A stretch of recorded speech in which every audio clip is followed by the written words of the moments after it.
Hi, it's Ty the Real Estate Guy with a video for those of you who are wondering if you're prepared to buy a house.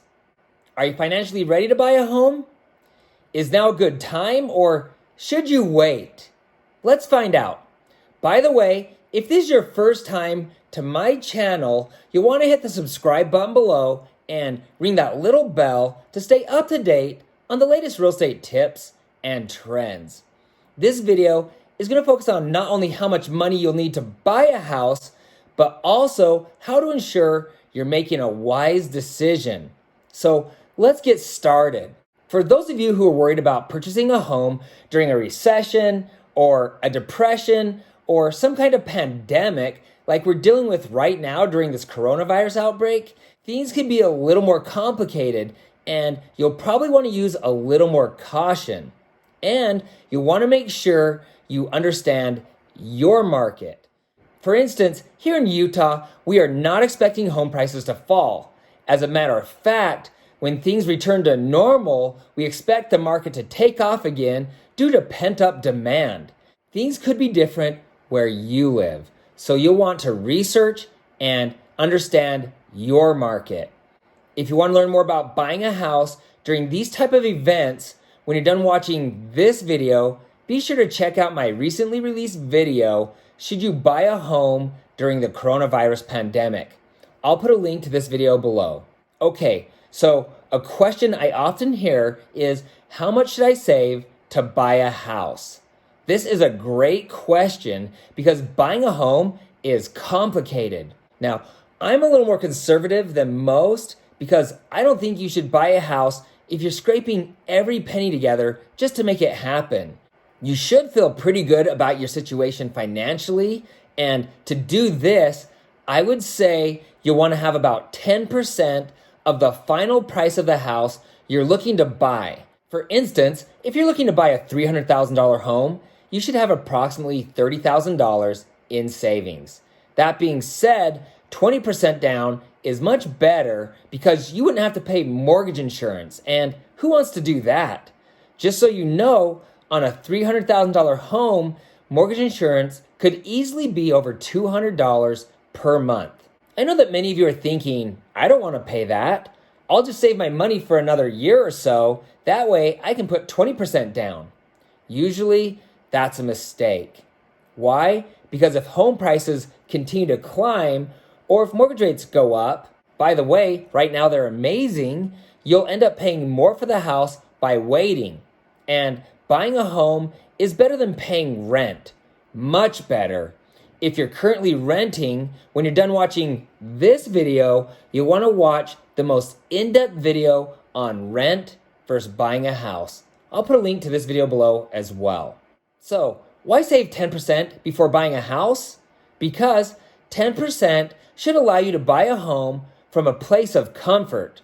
Yes, you can get away with a lower percentage, but at 10%, you should definitely be safe. If your savings is in the 7 to 8% range and you're feeling anxious due to increased home prices, mortgage rates, or if you found the perfect home, you should be good to pull the trigger.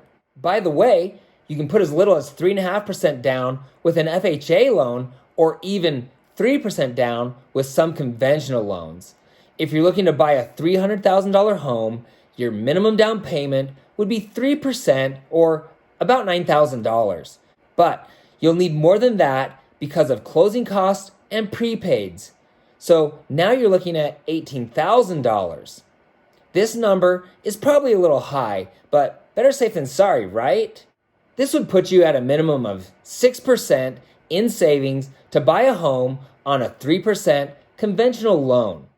If you're looking to buy or build your first home, I know what you're thinking right now because I can still remember the shock and disappointment I felt when I was told how much my closing costs would be when I bought my first home.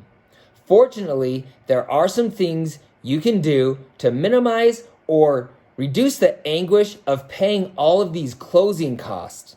If you're buying an existing home, you can always ask the seller to pay the closing cost. Often, they will pay the closing costs for you or at least a portion of them.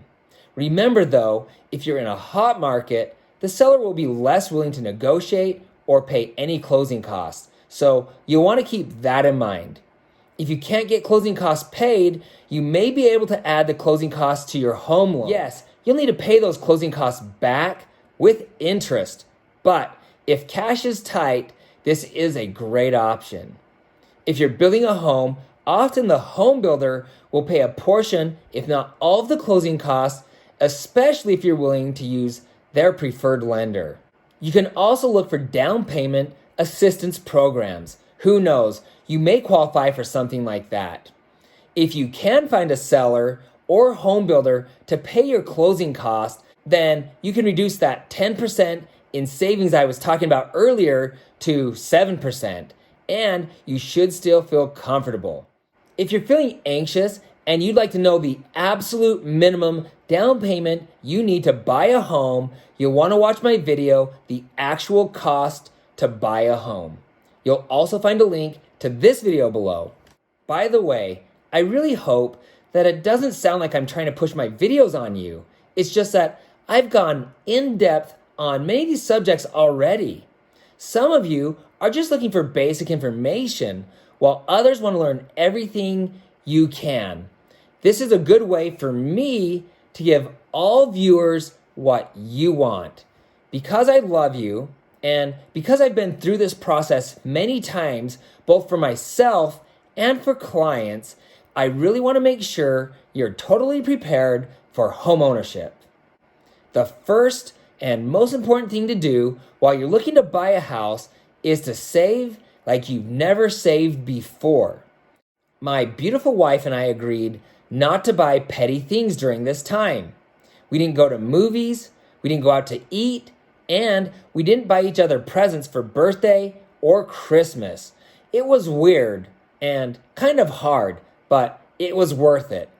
The other part of this equation is if you have the ability is to put in extra hours at work or find other ways to earn money. Once again, saving every penny. I sold the sports cards I had collected as a kid on eBay. My wife sold her beloved Jeep. One of my friends sold his motorcycle. Sacrifices like this are hard. I get it. But by selling something like a vehicle or a recreational toy that you really don't need, you'll instantly add thousands of dollars to your savings account and potentially cut months off the time it will take for you to buy a house. Before I continue, can I ask a quick favor? Will you please give this video a thumbs up? I would appreciate that more than you know, and that thumbs up will help others see that this video is helpful. Okay, moving on. You'll also need to create a budget before you buy a house. You'll want to know how much money you need each month to live. Your largest cost will be your new monthly mortgage payment. You're probably wondering how to figure out what that will be. To come up with this number, you can look at mortgage calculators online. This will give you a good general idea, but I advise you to talk with a mortgage lender because they can give you a much more accurate monthly cost. Really, the first thing you should do before you start looking at houses is to talk to a lender anyway. Why?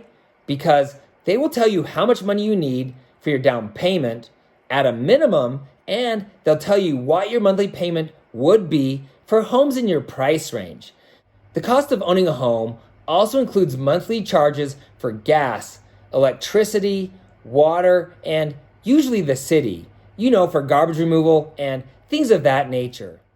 If you're buying a house in an HOA, you'll also need to figure in the cost of that. You'll also need to add the cost of your car payment, or for many of you, car payments. Don't forget to add in the cost of fuel and car insurance. How about your cell phone? What is your monthly bill for that? You may want to see if you can reduce it. What about food? How much does your family spend at the grocery store each month? You should have a general idea, but you may want to track this for a month to see where you're at, and don't forget the cost of things like diapers and toilet paper. Once again, you'll want to minimize what you're spending on food and entertainment while you're saving for a house. Finally, you'll need to figure in the cost of cable and internet. I'd say dump cable, at least for a few months. But to each his own, right? You may have other debt like student loans, credit cards, and etc. Are you scared yet? You should be. Hopefully, I've done my part to ensure you don't go into the home buying process blind. Take a moment to sit down with your spouse or significant other. Write everything out so you know approximately how much money you'll be spending each month. Then compare your monthly cost against how much money you earn to verify you're earning more than what you'll be spending. If mortgage rates are crazy low, like they are today, buying a house is often cheaper than paying rent. If the math doesn't work out in your favor, you may need to buy a less expensive home or wait until you have a larger down payment. If you can make these payments and you're earning 10% or more above your cost, you should be good to move forward with no worries. Now, it may make sense to pay off your credit cards, student loans, your car, or whatever, but talk to a lender before you do anything. They will put you on the best path. And I just have to say that if you have major credit card debt, you probably shouldn't buy a home. I'd advise you to eliminate all credit card debt even before you start saving to buy a house. Before I bring this whole thing to a close, I just want to revisit mortgage insurance and putting 20% down because for many of you, I know how hard a pill that is to swallow.